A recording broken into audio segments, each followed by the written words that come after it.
ngayon.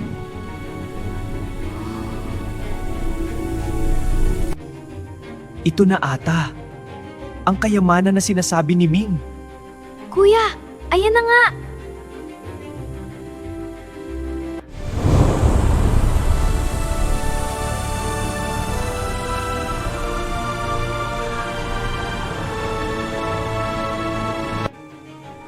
Ano ito?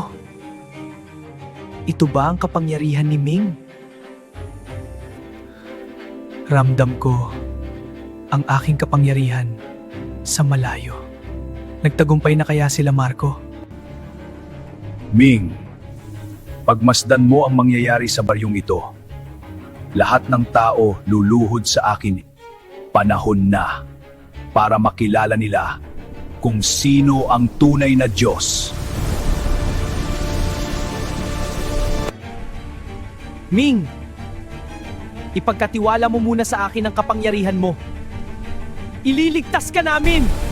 Hindi kita pababayaan, Ming! Lalaban kami! At tatapusin namin